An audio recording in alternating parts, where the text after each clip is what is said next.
Uh, it's a rainy day again, and so thank you for coming to today's talk.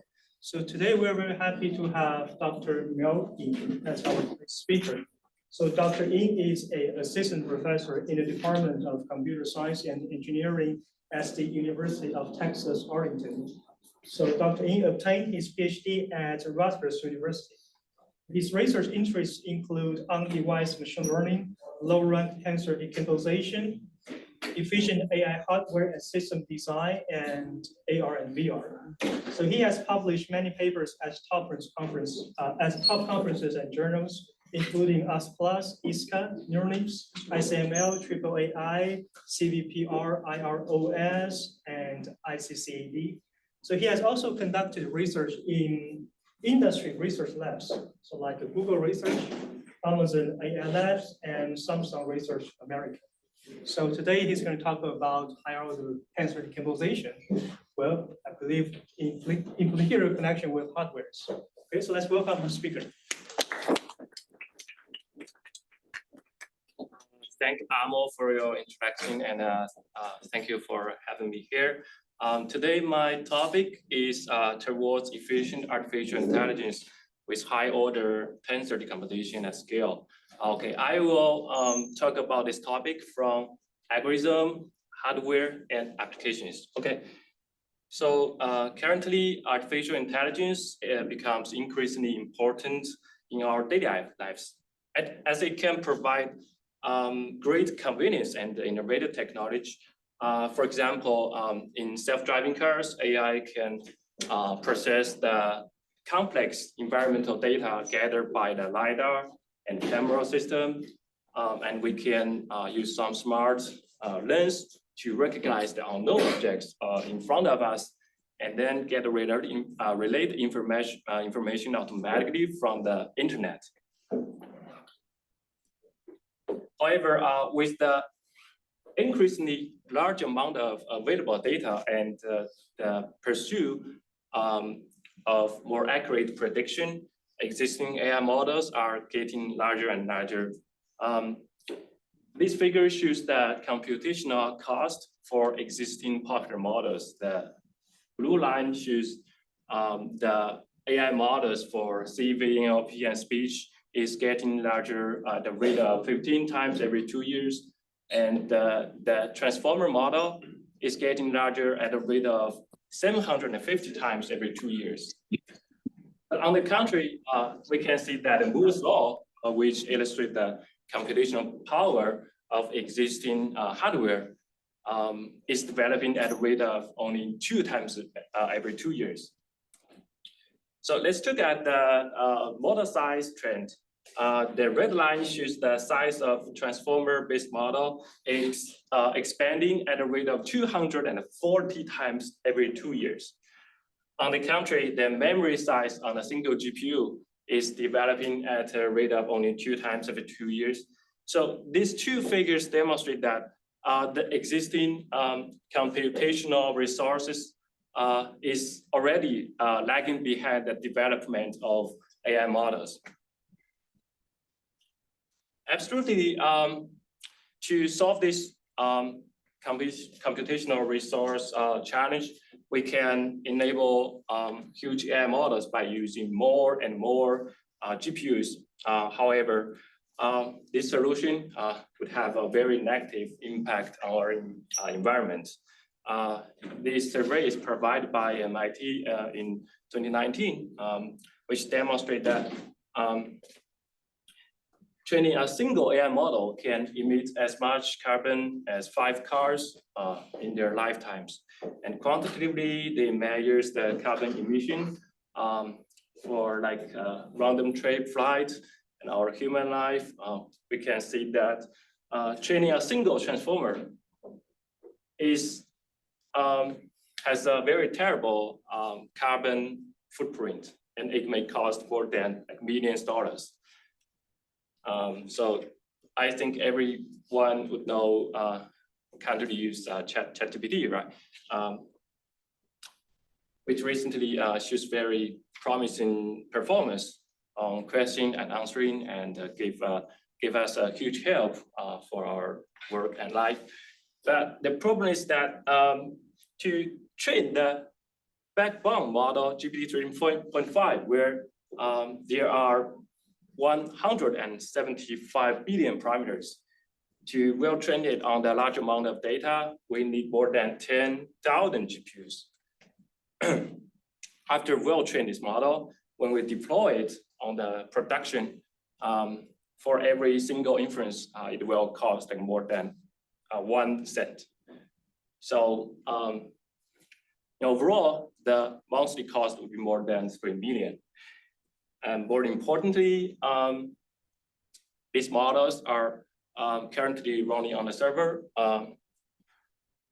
Due to the large size, we are not able to deploy it on our cell phones to protect our privacy or use it without internet connection. So to solve this efficiency challenge, like the computational resource challenge, so we need to improve the efficiency of existing AI models. Okay, so before I jump into the technical part that addresses efficiency problems, I'd like to briefly introduce my research overview. On the left side, I first developed the efficient algorithms for existing deep learning models. And then we developed the corresponding hardware accelerators and with the efficient and trustworthy properties. And then based on our software and hardware code design, we can deploy this design to some applications where the computational resources very limited, like the self-driving cars and smart health. And we can also enable AI to get more accurate 5G communication. Okay, so this is my research overview. Then I will talk about the general flow for efficient AI. So generally, to efficiently deploy these AI models, there are two main stages. The first stage is model compression, which aims to effectively reduce the model size and the corresponding computational cost. And then at the second stage, we need to develop the corresponding fast execution framework. Afterwards, we are able to have this AI on to these applications. Okay. So for the first stage, model compression, our aims are significant model size and flops reduction, as well as no accuracy degradation. And the second, the goal of the second stage deployment is the practical speed up instead of the theoretical cost reduction. So to really enable AI on this device, we need these two stages work together very smoothly. Okay, so to achieve the model compression, generally, we have the pruning, which is very common and popular. It's very intuitive. Pruning either prunes the unimportant neuron or synapses, then we can get the model size smaller. So pruning has actually have the unstructured one and the structured one. For unstructured pruning, we can have a compressed model with high accuracy, but because the prune pattern is irregular, so it's not hardware friendly, which means it's very challenging to get the practical speed up as compared to the theoretical reduction. But for structured pruning, we can see that it's either remove the entire column or the entire rows. The prune matrix has a very regular patterns. So it's hardware friendly. We can easily deploy it. But the complex model's accuracy is downgraded, and it will change the intermediate dimensions, which means the architecture would be changed. Yes. So going back to the unstructured pruning, I mean, this corresponds, I guess, to like a sparse matrix vector product. Yes. So you can still get, I would imagine, substantial speed up. So is it really that you want to kind of go beyond that, I guess? Or? You mean the speed up for this one? Yeah, you can get a speed up, but you need a very, very specific and challenge hardware design. And if you want to get a high speed up, this actually have need to have some constraints. You cannot be as random as you want. Like for NVIDIA's GPU design, it's supposed like N2M sparsity, and also the you have a constraint on the sparsity ratio. Okay, so yeah, that's generally some properties for the pruning. And for another direction is the matrix decomposition, which factorize the original weight matrix into two components. Similar to the structured pruning, it's hardware friendly because the decomposed components are regular, but the shape, there is no random patterns. But similar to the structured pruning, its accuracy cannot achieve very high. It's mainly because for the convolutional neural network, where the convolutional kernels are a 4D tensor, to perform the matrix decomposition, we have to reshape or flatten this high order tensor into matrix. In this way, some important spatial information will be loose. Okay, so I have introduced some common techniques to compress the model. In summary, they have different properties, but these three directions cannot simultaneously satisfy the two goals we want, right? So the question is, can we find another direction that can enjoy high accuracy and hardware-friendly properties? Okay, before I give the answer, I'd like to express some insights from scientific data reconstruction. So this is the magnetic resonance image, which is very important in the medical analysis. Because of this data transmission, the data we receive may lose some pattern. To recover the image, so we have matrix decomposition-based and tensor decomposition-based. So here is the comparison between the two, the recovered images by two methods. So we can say that the image recovered by tensor decomposition is almost the same, and there is some artifacts in the matrix decomposition-based recovered image.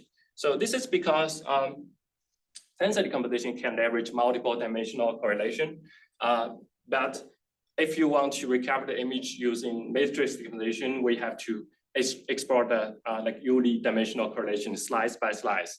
But for tensor decomposition, we can recover the image by one shot. Okay, so what is tensor decomposition? Here, I'd like to give some general formats. We have the CP format and Tucker format and tensor chain format. Another important property for tensor decomposition is that the decomposed components are also regular, which means it's very hardware friendly. We can easily design the hardware and get the practical speed up. And another important property is that we can achieve ultra high compression ratio as high as 1,000. So that's the matrix decomposition or pruning cannot achieve. Okay, so based on the existing literature, I have summarized the performance for compressing neural networks using tensor decomposition. So I have conduct multiple experiments for both small models like ResNet 32 and large model ResNet 18 on both small and large dataset. And we can see that if we directly use tensor decomposition to compress the neural network, there are accuracy gaps. So the left one is the baseline, and the right one is the accuracy of the compressed model leveraged by tensor decomposition. So every experiment shows the accuracy gap.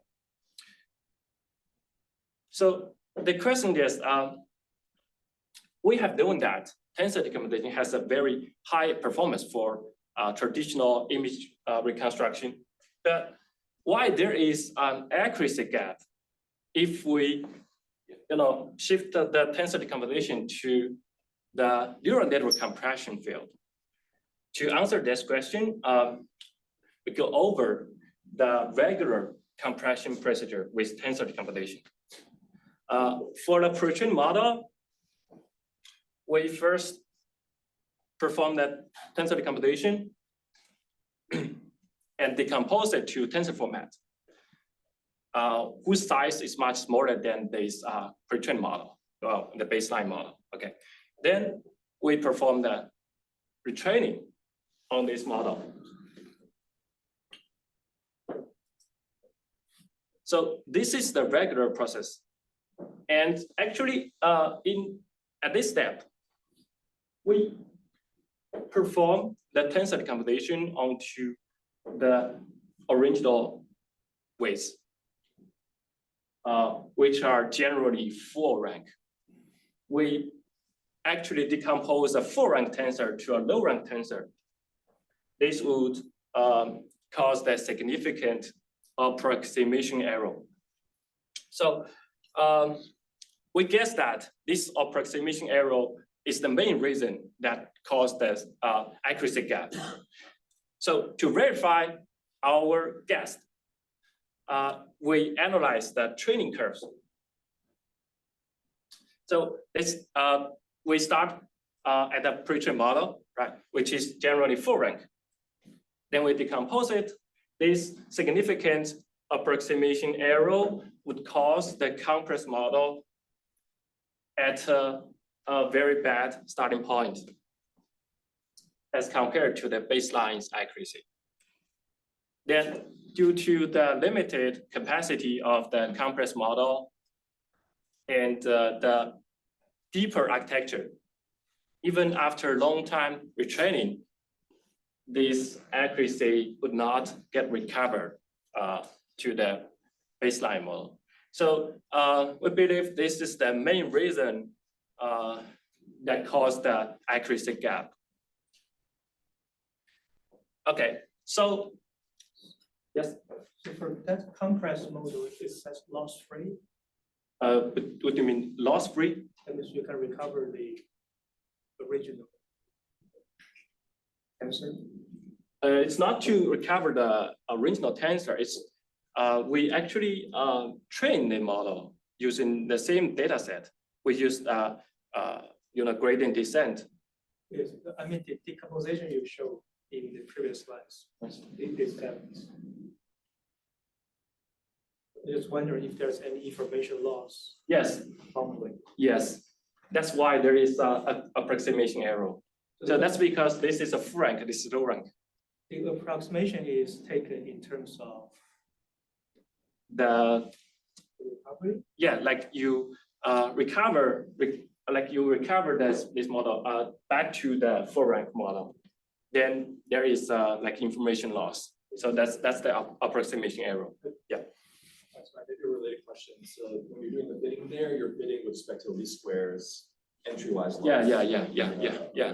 To go the waves, right? Yes. Yeah, that's a kind of measurement. Okay. So we have understand that this information loss or error is the main reason. So to solve this accuracy gap, we propose a new optimization-based compression framework. the key idea is to impose the low tensor rank property onto the uncompressed model during the training process.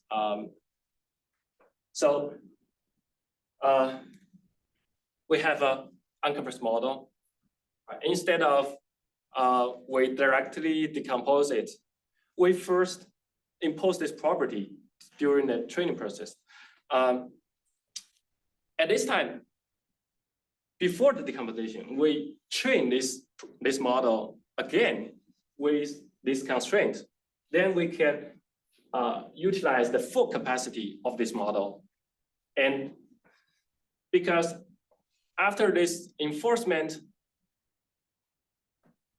this model will have a low tensor rank property, which means we can eliminate this error after decomposition. Then we can have the compressed model have an excellent starting point. So that's our basic idea to mitigate this gap. Okay, so mathematically, the proposed compression framework can be formulated as an optimization problem. The training objective is the minimization of the loss function, which is the same as the regular training process.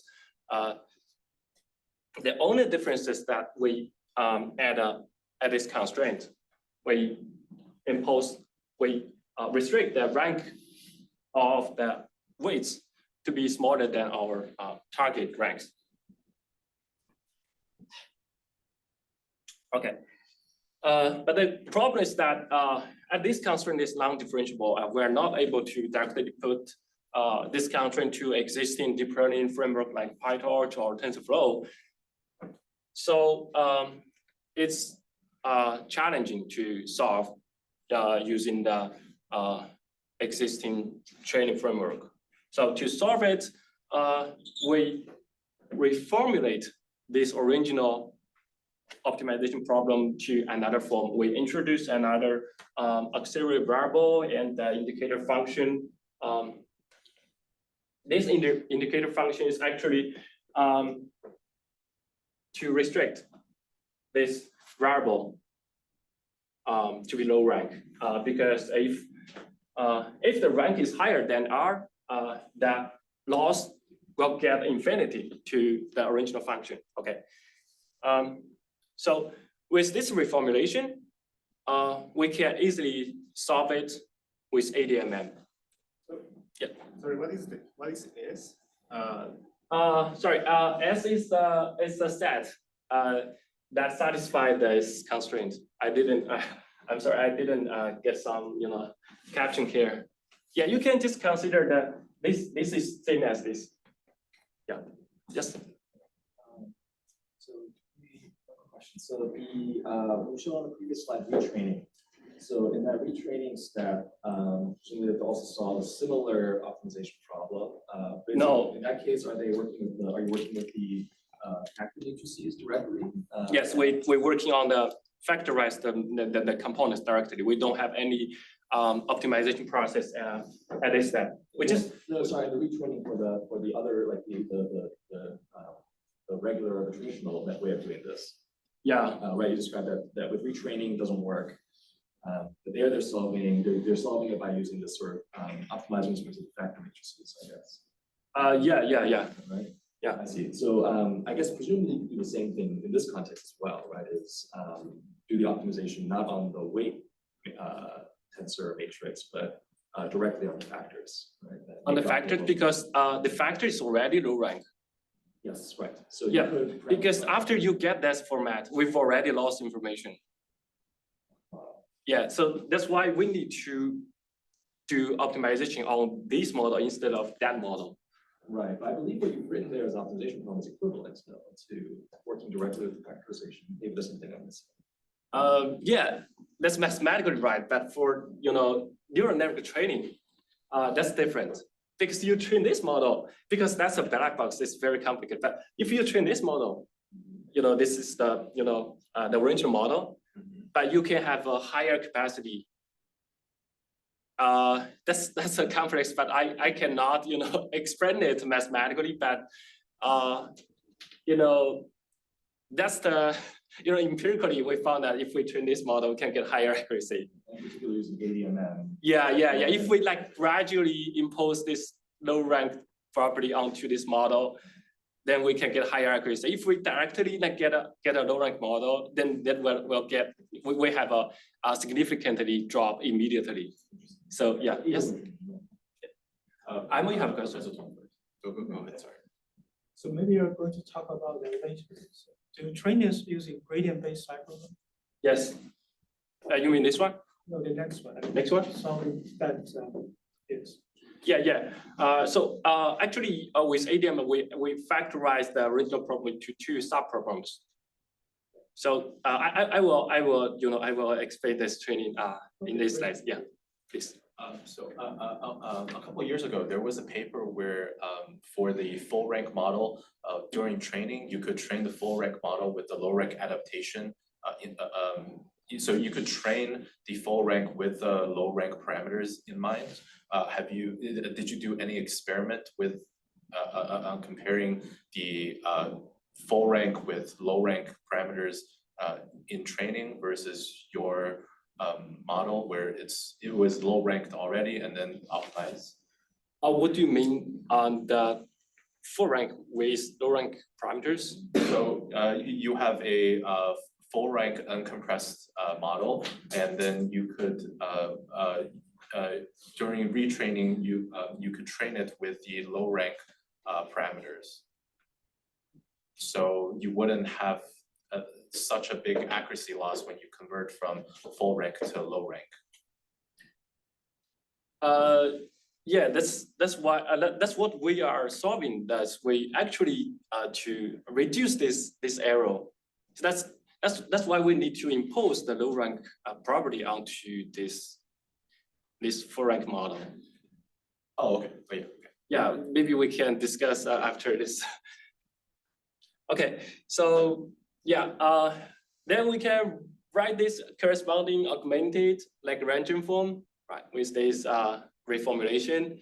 Then with that form, we can iteratively update and solve this problem in 3 steps in each iteration. So for that first step, the W update is actually the same as the gradient descent as Imo's question. And the only difference is that we have a L2 gradient. This is actually the distance between the full rank, the uncompressed model and the exact, because Z is the exact low rank variable. So we kind of use the gradient descent to make the two variable closer. So that's how we gradually impose this low rank property. How do you pick the rank? Yeah, that's a good question. So at this work, we pick the rank empirically. But next, I will introduce how to automatically select the rank. And then for the Z update, which is the introduced variable, we directly truncate the rank to our desired ones. And then we can update the Lagrangian multipliers at the third step. Then this update will only performed at each epoch instead of each step. So we can avoid the actual training time. Okay, so in summary, we have 2 phases in our compression framework. In the first phase, we perform the ADMM-based training onto the original model. And after this process, this model has a low rank property. Then at this time, we can decompose it because of low rank property. We have negligible approximation error. Then at the second phase, we fine tune the compressed model for several steps. Then we can get a higher accuracy. So this is the another training curve for our framework. Similarly, we have an uncompressed model, right? But this time we don't directly decompose it.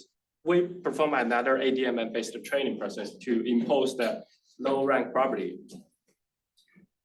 After that, we decompose. Then at the same time, because of the negligible error, we can have this compressed model at an excellent starting point.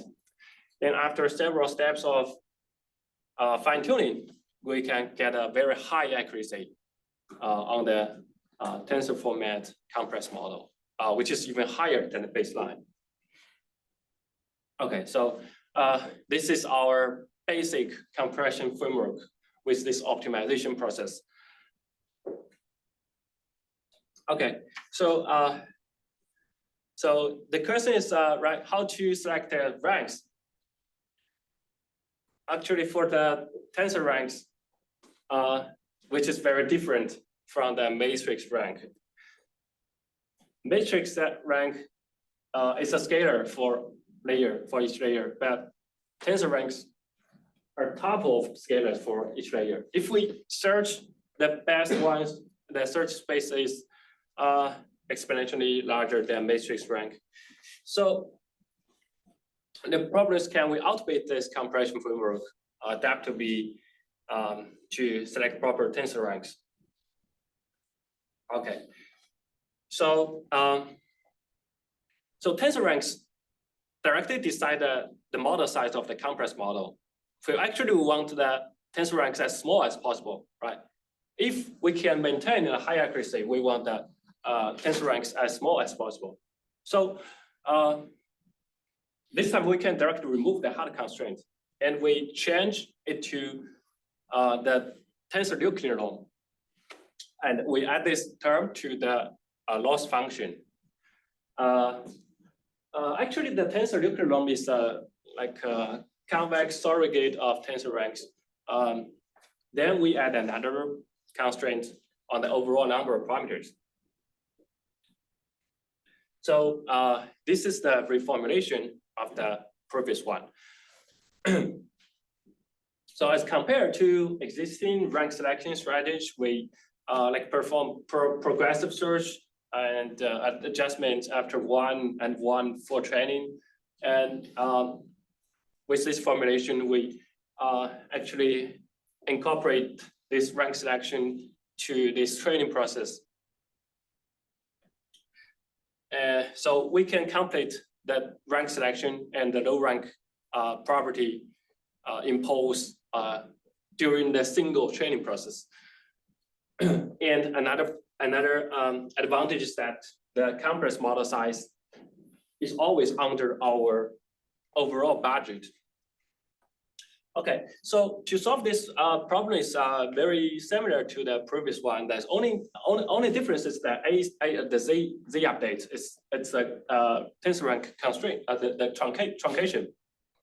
Instead of directly truncate, we actually solve another problem which can be like easily solved with this greedy algorithm. We actually select tensor ranks that can minimize the approximation error instead of the like hard truncate to our desired ranks.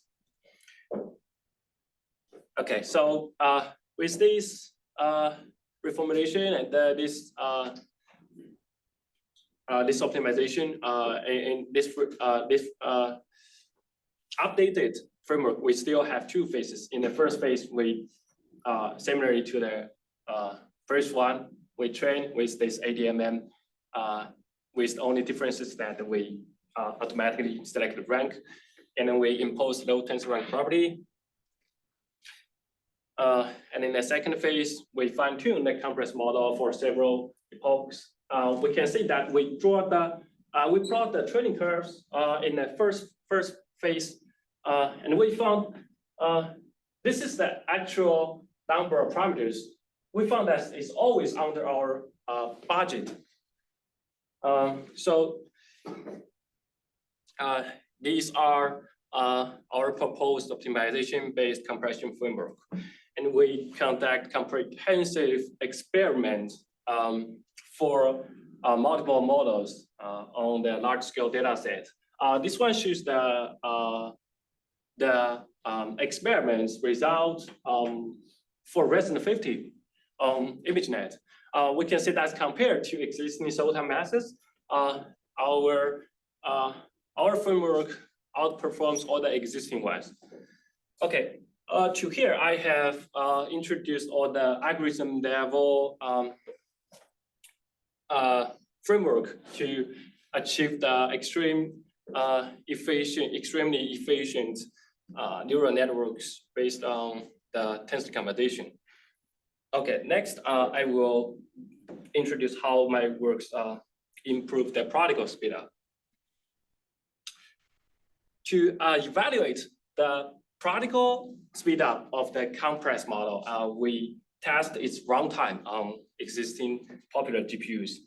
And we found that, and we plot the curves of particle speedup with respect to the theoretical flops reduction.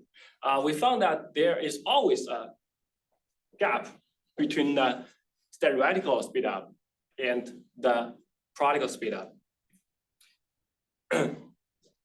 We analyze some execution process in details. We found that there are two main reasons. The first one is cuDNN is a very general library for all the deep learning models. It's too general to handle our specific tensor format model.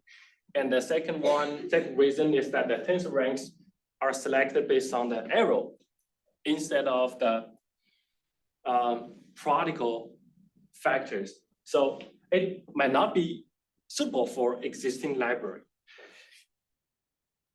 So to bridge this gap, we propose another software and hardware co-design on GPUs.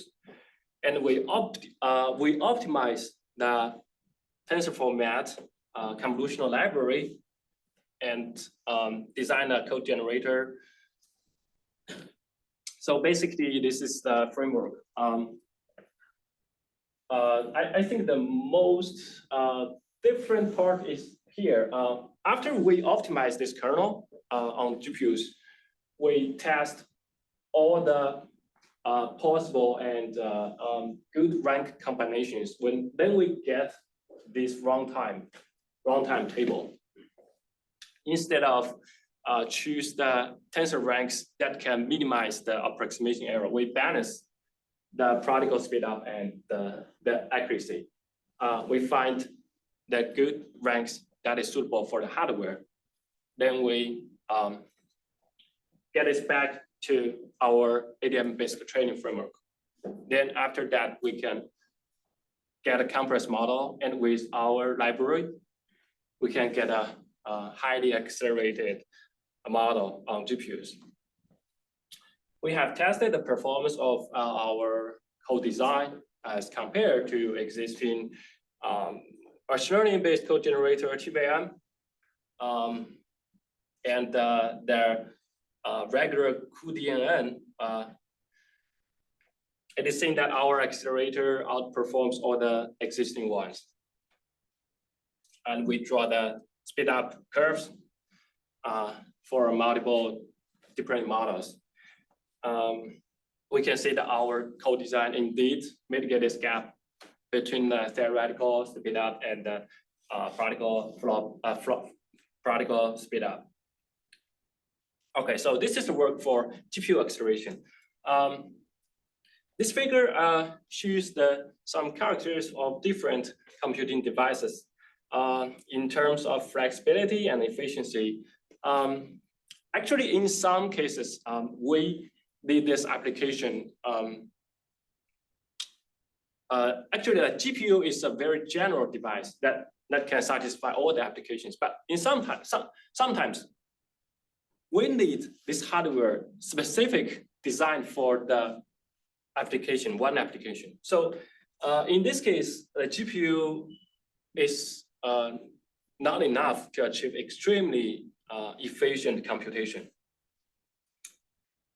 So we need another accelerator on ASIC, which can provide extremely efficient computing.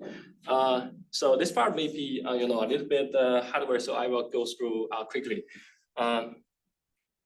So to develop this efficient architecture, the first challenge, there are two challenges. The first challenge is the intermediate result. Actually, in the existing tensor train-based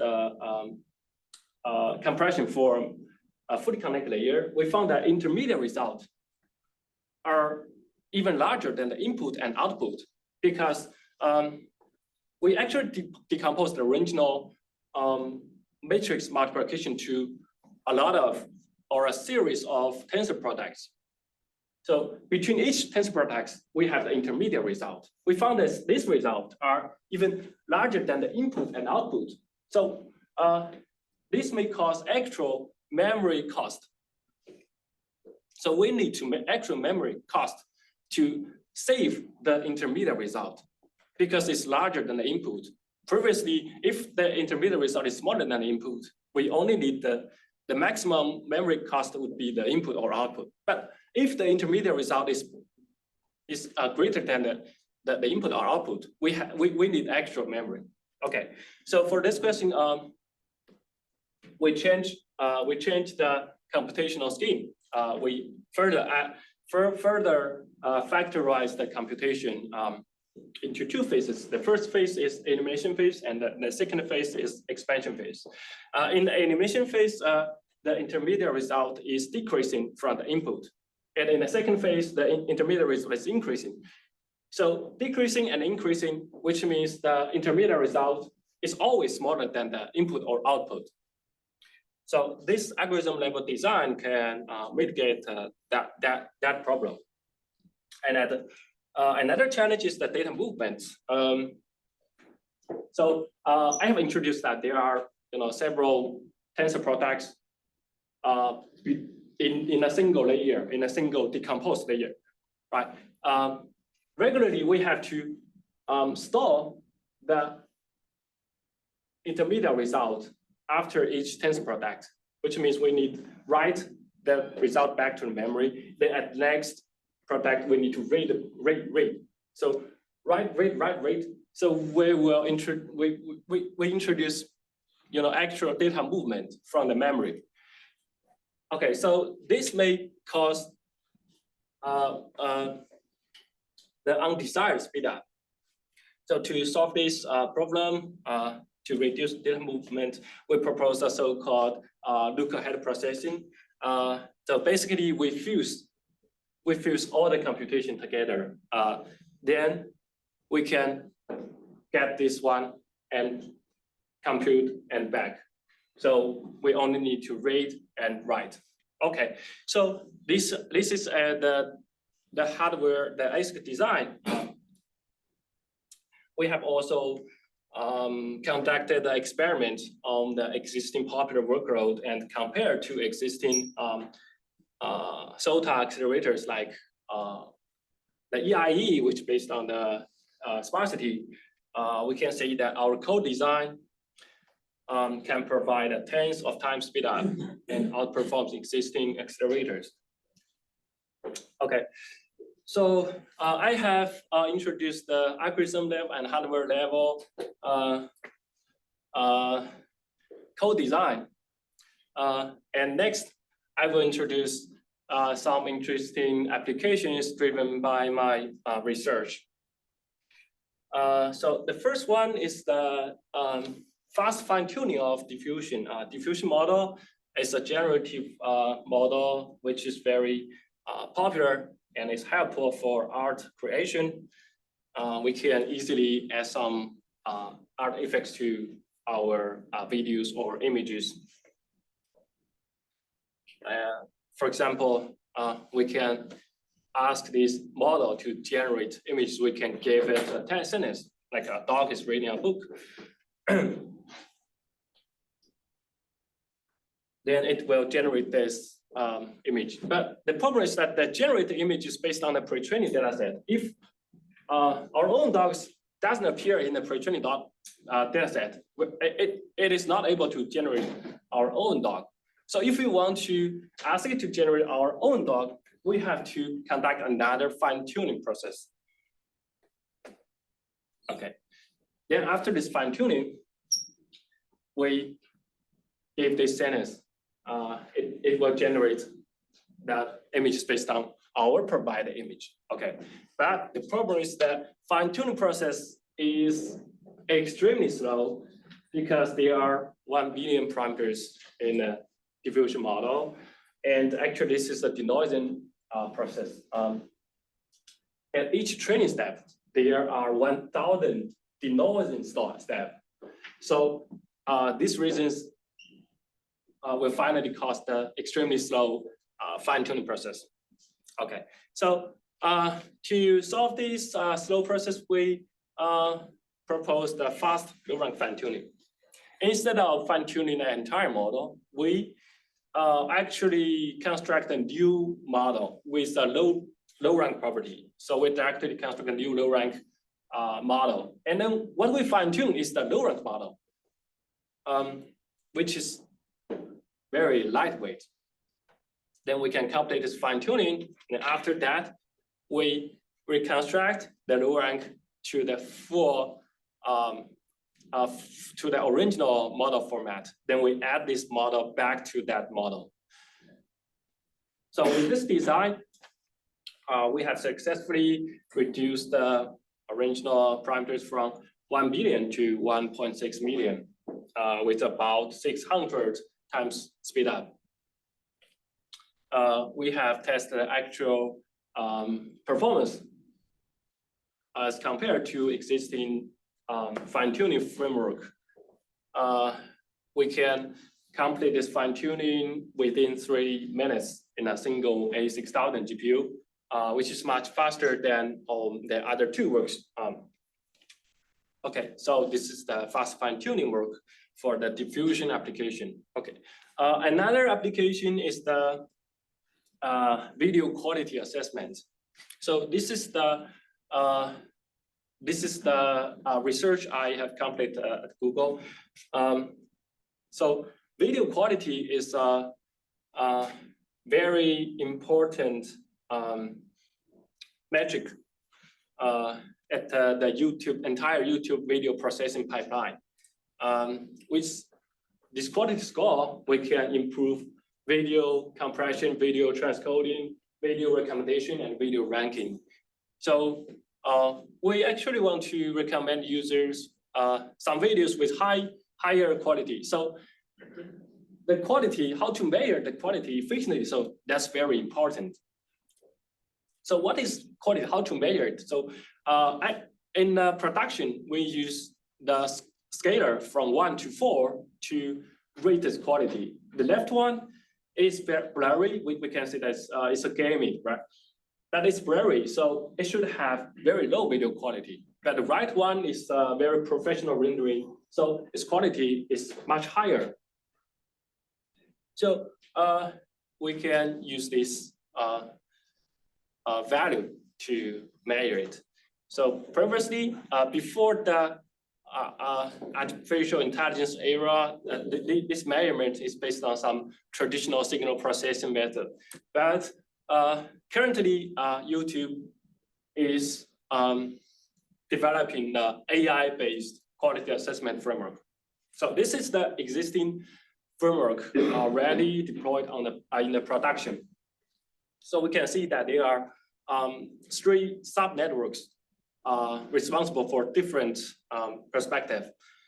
The problem is that to process the video, these 3 convolution neural networks are straightly based. So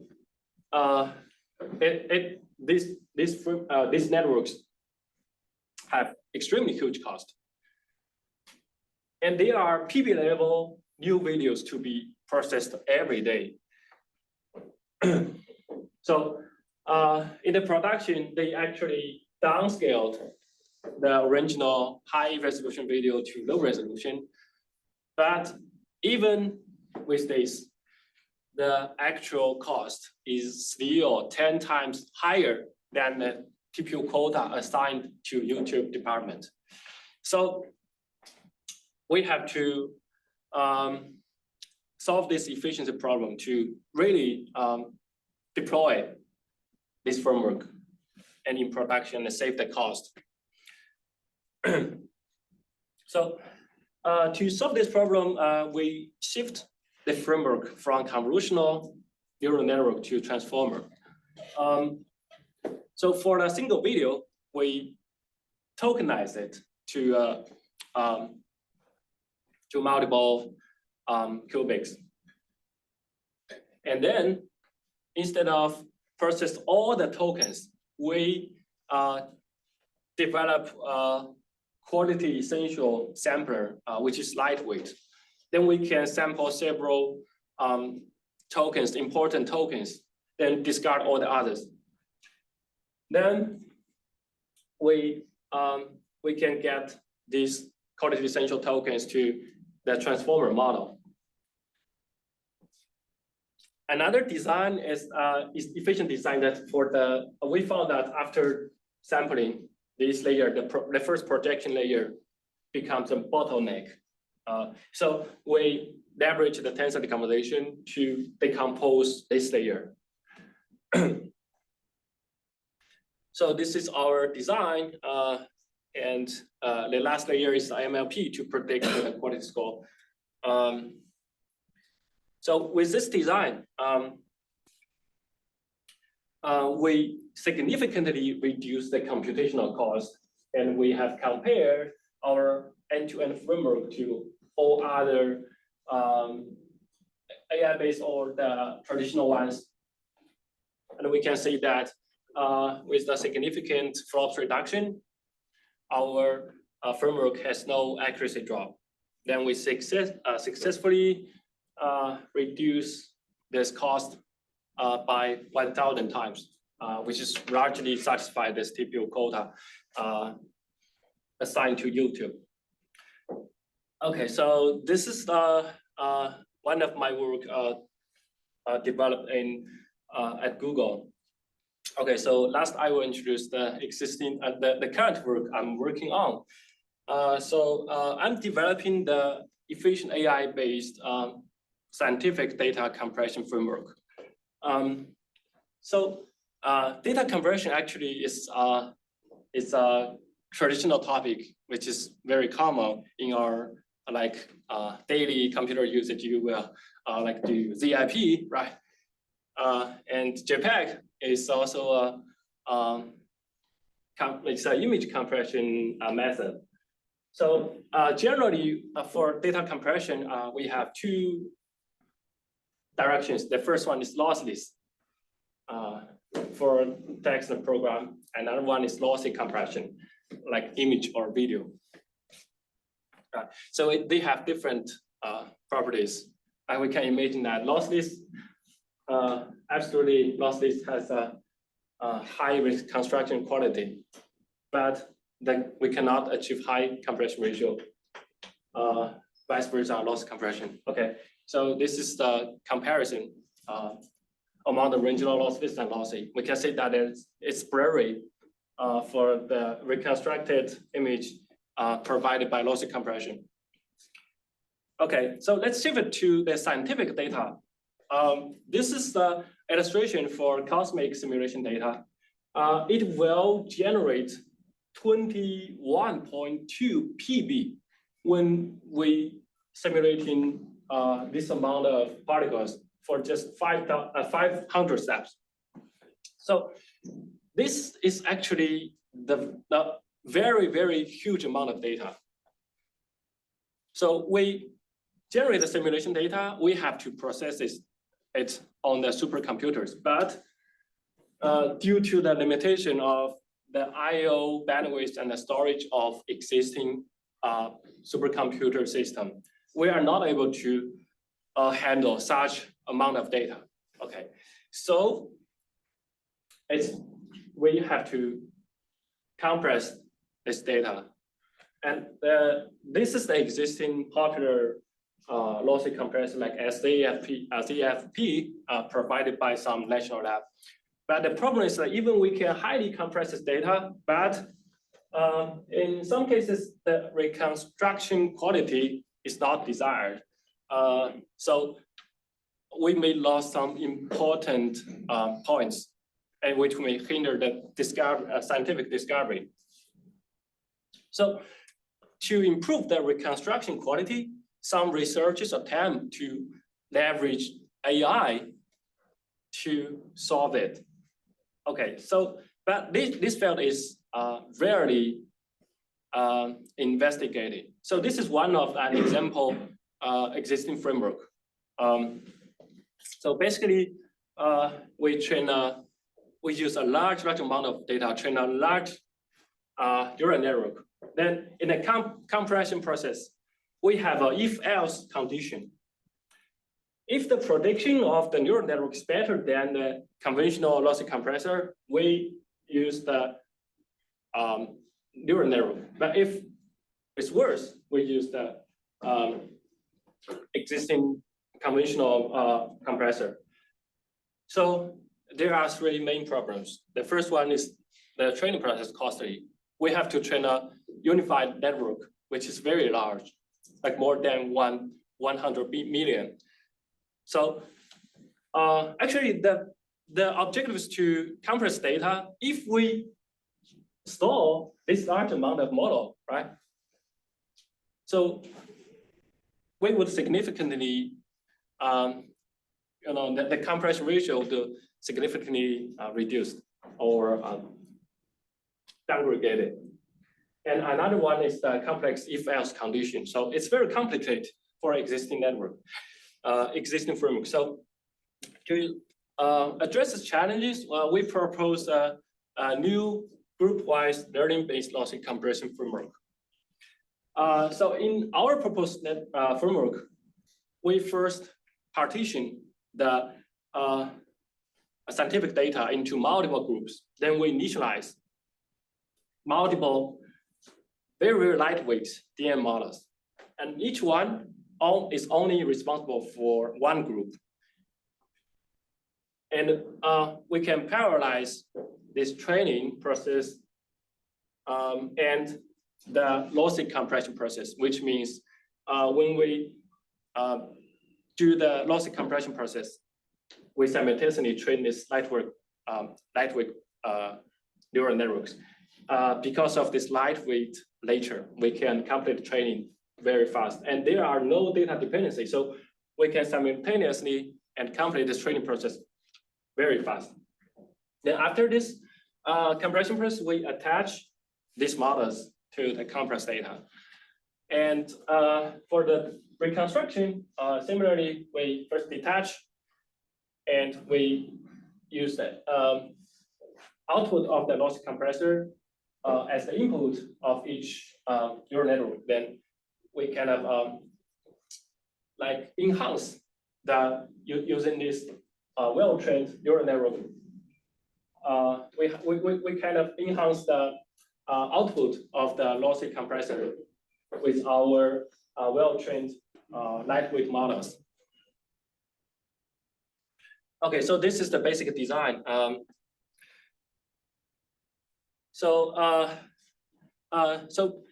Actually, before we develop the design, we analyzed the data, and we found that the data distribution is not normal, and the value range is very distinct. Like it ranges from 0 to 1 million. And then we found that majority of data points is located in the 0 centered. So if we consider this part, and after normalization, the majority of this data would be almost 0. So it's very negative to the training. And another thing is, if we train a model, we actually learn a mapping from a bias distribution to a normal distribution. So to solve this problem, we developed, that's how we design our framework. So we think about very naive solution. We can partition the data into multiple groups. So this is an example for the 5-group partition. We can see that after partition, we shrink the data range. So we can see that each group, the data range is small, and the distribution is from normal distribution to normal distribution. So which means we can enable lightweight DNA training from this one to this one. So that's how we can make our framework works. Okay, so in the training, we actually we want each lightweight DNA model only responsible for the assigned group, exclusively trained on this assigned group. So we need to mask. This is an example for a two-group partition. For example, the first group is only only focus on these entries, and other one are masked in the inference or the backpropagation process. We also mask the gradient. Then we found that this is we plot some training curves. This is our curve as compared to other solutions. We found our group-wise learning is the best. Okay, so we have evaluated our framework as compared to existing framework like SA2. We found with 20 group partition, our reconstruction quality is significantly improved. And we also visualize, we can see that there is no artifacts. And the last column is the overhead caused by our framework. So based on the compressed data size, our overhead is negligible. Okay, so I have introduced these lightweight AI models for scientific data compression. Okay, so I'd like to acknowledge the collaborators from these institutions. Okay, so this is my talk. Thank you. Any question?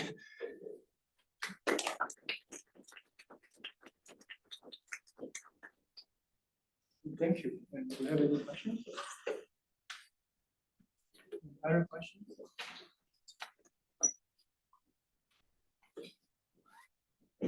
So for the tensor decomposition you use, do you use any decomposition other than CP or Tucker? Actually, I mainly use Tucker and TensorTrain. I rarely use CP. I see. Yeah, because in the optimization process, CP is time consuming. We can only decompose it with ALS. It's an iterative process.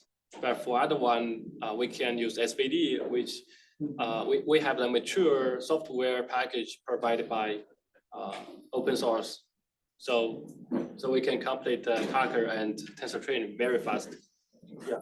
Have you tried to develop a new decomposition method? Yes, I try to, but I think that's a little bit different challenge. Yeah. Do you have any questions here? So last week, we actually had a discussion regarding how to do theoretical research, just to remember.